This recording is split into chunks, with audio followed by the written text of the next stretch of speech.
Lanang, batu-batu itu tersusun tidak seimbang, tetapi selama bertahun-tahun ia tidak sekalipun tergoyahkan. Kamu tahu kenapa?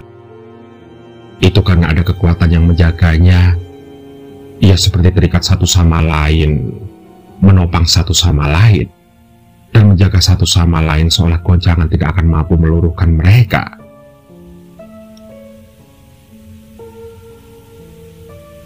Kemarilah, biar aku ceritakan padamu sebuah kisah. Kisah yang bermula dari kisah yang pasti sudah sering kau dengar di sekolahmu. Pun, kau bisa mencari ragam kisah itu jika kau meramban internet dari ponselmu.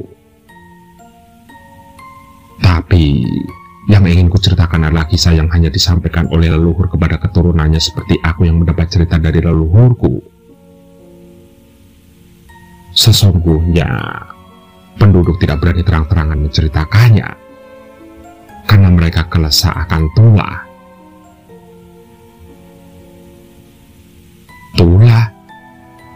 Tanya Lanang. Iya, tulah. Untuk itulah aku mengajakmu ke sini, dan hanya denganmu saja aku menuturkan. Karena ayahmu tidak terlalu percaya kepada legenda, jadi aku tidak perlu menceritakan kisah ini kepadanya. Tapi pijar kembang api di matamu mengatakan bahwa kamu berbeda, dan aku menyukainya. Mang, jalan ini dulunya adalah hutan belantara, hutan yang dihuni makhluk-makhluk tidak kasat mata yang tidak pernah sampai pada bayangan akal manusia. Kamu tentu pernah mendengar cerita tentang pemimpin yang tamak dan kikir, yang mendapat teguran dari Sunan Kalijaga, bukan? Kemudian untuk menebus kesalahannya, Sunan Kalijaga meminta pemimpin itu untuk melakukan perjalanan tanpa membawa sedikit pun kekayaan yang dimilikinya. Akan tetapi istri pemimpin itu, sang nyai, membuat kesalahan dengan nekat membawa perhiasan di tongkat bambunya. Lalu di tengah perjalanan mereka didatangi perampok, dan terpaksa sang nyai memberikan semua perhiasan miliknya itu. Itu tentang Ki Ageng Pandanarang? Tanya Lanang. Iya benar, Nang. Cerita itu tentang Ki Ageng Pandanarang dengan 3 kesalahan yang menjadi cikal bakal legenda sebuah kota. Kota tempat kelahiranmu. Namun bukan legenda itu yang ingin kuceritakan kepadamu, Nang, melainkan tentang mereka yang mengambil perhiasan sang nyai. Sini, duduklah mendekat ke sini. Cerita ini sebaiknya kau dengarkan dan kau simpan seolah angin di sekitarmu tidak mampu menjangkaunya. Iya benar begitu. Pasang telingamu baik-baik ya.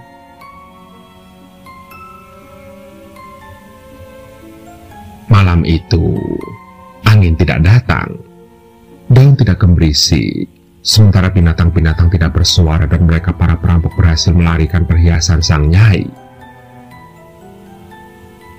Sang nyai pun meraung-raung membangunkan seisi hutan, hingga pepohonan menoleh, dahan-dahan menjulur, daun-daun rebah kembali terbangun.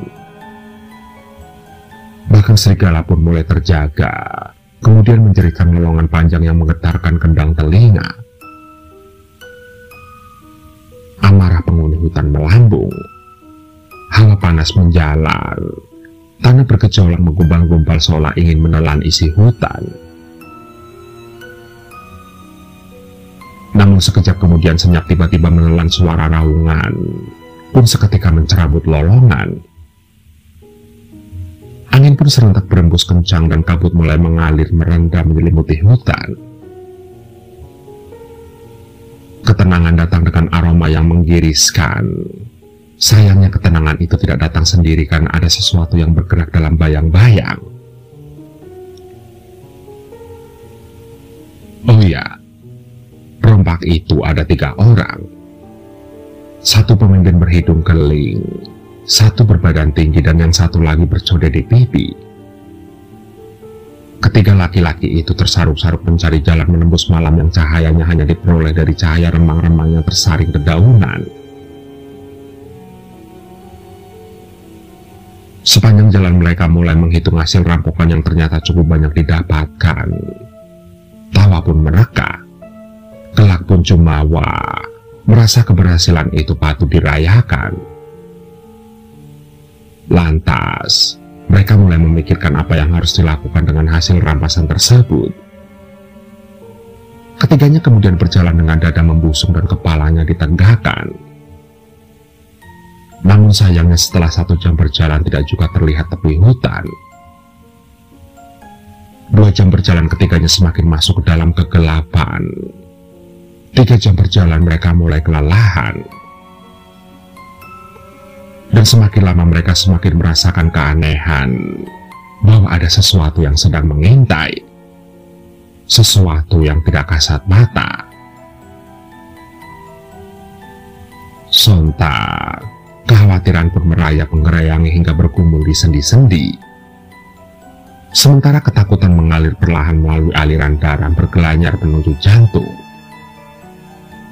Namun kepalang tanggung, mereka tetap harus maju mencari jalan, mencari perkampungan.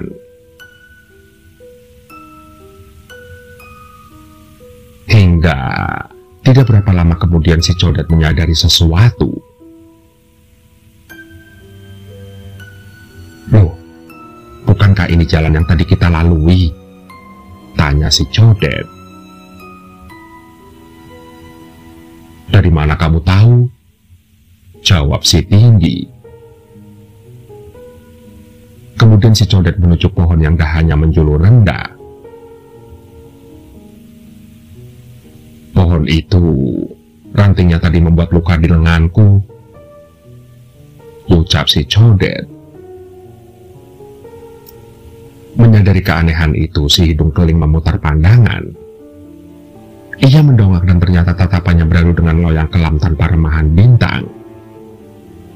Langit sangat muram, tak ada yang bisa jadi penunjuk jalan.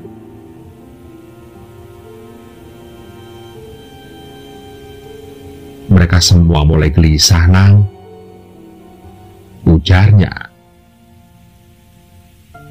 Lantas si Codet mengusulkan untuk memberi tanda pada tempat itu dan mengambil arah lain untuk menembus hutan. Nampak si hidung keling setuju. Kemudian mereka pun mengambil batu-batu dan menyusunnya di suatu tempat, lalu kembali berjalan mengambil arah yang berbeda dari sebelumnya. Namun setelah sekian lama berjalan, ternyata mereka kembali ke tumpukan batu itu. Lantas, si Codet pun mengambil satu batu lagi dan meletakkannya di atas tumpukan batu tadi. Ini jadi penanda berapa kali kita melewati tempat ini, ujar Codet. Dia benar-benar cemas. Kini mereka berjalan kembali mengambil arah yang lain. Namun ternyata kembali ke tumpukan batu itu lagi. Codet, dia mengambil batu lagi dan meletakkan di atas batu itu lagi. Ia mengatakan hal yang sama lagi. Lalu mereka berjalan lagi dan kembali lagi, menumbuk batu lagi dan mengatakan hal yang sama lagi. Mereka terus melakukan hal itu hingga tumpukan batu itu tidak bisa tersusun lebih tinggi dan tidak bisa dihitung lagi.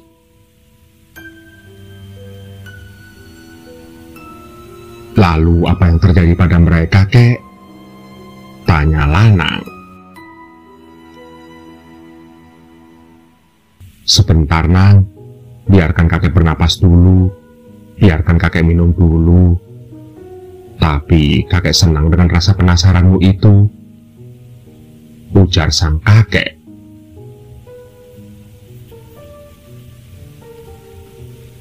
Malah makin jauh. Lelah, haus dan lapar menguasai. Dan karena rasa putus asa ketiganya lalu bersandar di tumpukan batu. Lantas, si hidung keling mengumpat, si Tinggi memaki, dan si Codet mengeluh. Tidak hanya itu, Mereka kini mulai bertengkar saling menyalahkan.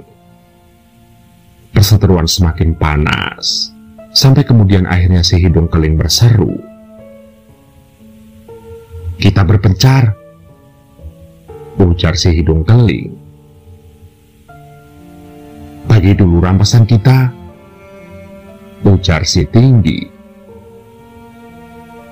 "Sama rata," si codet menimpali. Akhirnya di depan batu itu harta rampasan dibuka. Nampak kalung-kalung dengan liontin intan, gelang-gelang bertata berlian dan cincin berukir bermata safir. Namun, sayangnya mereka kembali bertengkar sama-sama meminta bagian yang tidak wajar. Satu dan lainnya kembali saling menyalahkan bahkan mulai baku hantam. Singkat cerita, setelah ketiganya kepayahan, hidung keling kemudian meredam perkelahian. "Kita harus lepaskan perhiasan ini. Mungkin karena inilah kita tidak bisa keluar dari hutan," ujar si hidung keling. Kedua temannya saling berpandangan, disambut gundah yang menubruk perasaan.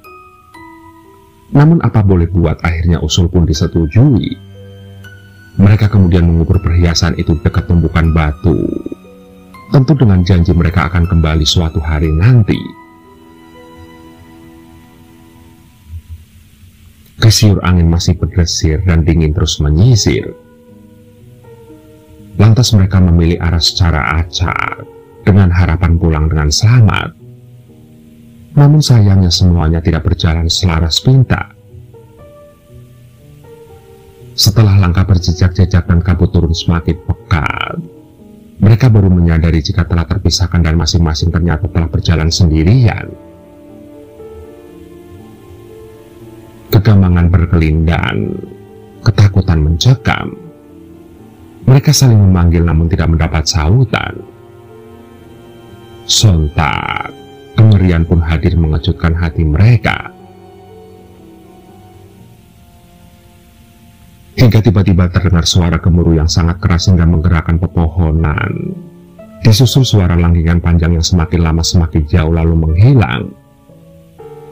Dan sekejap kemudian suara auman menggelegar menggetarkan tanah pijakan yang kemudian diikuti jeritan panjang memilukan. Belum sampai suara itu menghilang, lolongan serigala menggema di serobot laungan yang mengguncang kabut malam. Lalu perlahan-lahan hening kembali datang dan malam kembali tenang. "Apa mereka semua mati, kek?" tanya Lanang. "Tidak ada yang tahu, Nang. Tidak ada yang tahu bagaimana nasib mereka," jawab si kakek. "Lalu bagaimana dengan harta rampasan itu?" tanya Lanang. "Dengarkan kakek, Nang. Harta itu tidak pernah ditemukan. Karena siapapun yang berusaha mencari atau berusaha mengusik batu-batu itu tidak ada yang pernah selamat. Ada yang pulang dengan kaki lumpuh, ada yang diserang penyakit misterius, dan ada pula yang mati mengenaskan. Dan karena itulah cerita diredam, agar tidak ada ketamakan yang mencelakai orang-orang. Begitulah, Nang. Tumpukan batu itu pun tidak pernah bisa dirobohkan. Penduduk akhirnya membiarkan. Mereka hanya menceritakan kepada keturunannya, agar keturunannya tetap menjaga batu itu sebagaimana mereka menjaganya," ujar sang kakek. Kuusap perlahan kepala Lanang. Seketika cincin berukir dan bermata safir di jariku berkilau ditimpa sinar senja.